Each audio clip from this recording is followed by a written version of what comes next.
Alright, so this is how to remove the Cooler Master Lite all-in-one cooler from Cooler Master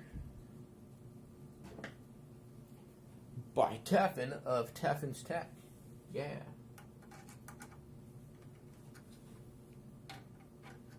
So you start off with one screw and loosen it a bit, and then loosen the screw the opposite side like this.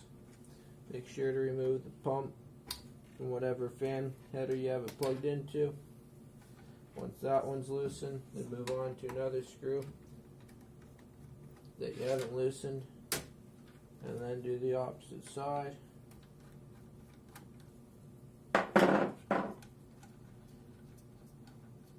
Now, wearing a ratty beat up sweater like this is not required to be able to remove the cooler. I just happen to be wearing this because I'm in Canada, it's cold outside, and in a couple minutes I'll be taking this case outside to cut all of these with my Dremel and shorten those down. Pretty sure I had a Dremel when I made this. Why I didn't think about doing that is beyond me. I think I didn't want to ruin the paint job and things. I don't know why it didn't occur to me back then that I could just lay down some painter's tape to protect it and cut them. So at least I've realized that now, and it's going to get done shortly. But nonetheless, back to what this video is about. Just loosen and remove all these screws here.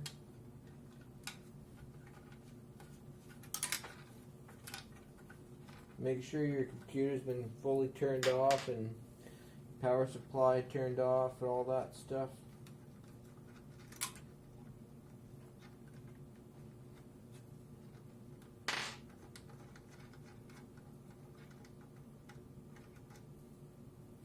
There we go.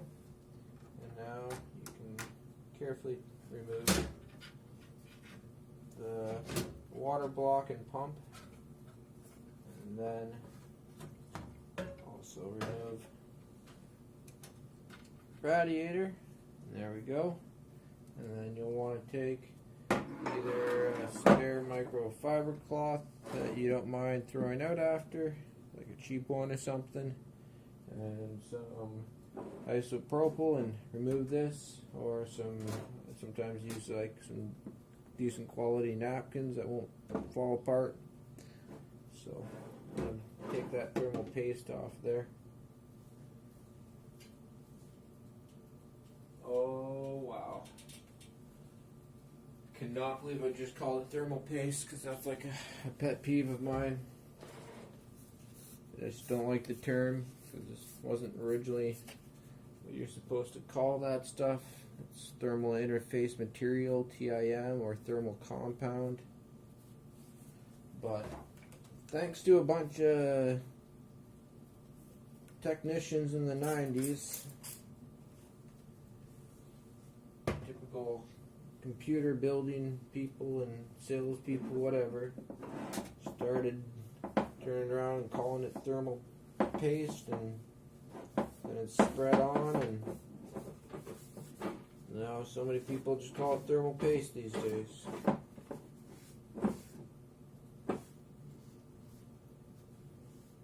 Oh well. Alright, that's definitely not the stuff to use. That was toilet paper. So now I end up with a bunch of little fluffy stuff. There we go. Wipe that off. Alright. So we're all good for that. Next, I want to be careful. Hold on to at least one of these pins as you flip your computer up to get to the back side. And then carefully remove it out of the back from your motherboard. But in my case, I got this Cougar case that they did not plan their case very well, and did not make this back area large enough. It should be at least out to here or something, so you can be able to remove these, and a bit larger down there. But that's a flaw of this case, so now I have to remove the entire motherboard just to take off the back mounting bracket piece. However, I need to remove the entire motherboard anyways, but I think that basically explains it. We don't need to watch me remove the motherboard just to get that off. I think it's self-explanatory.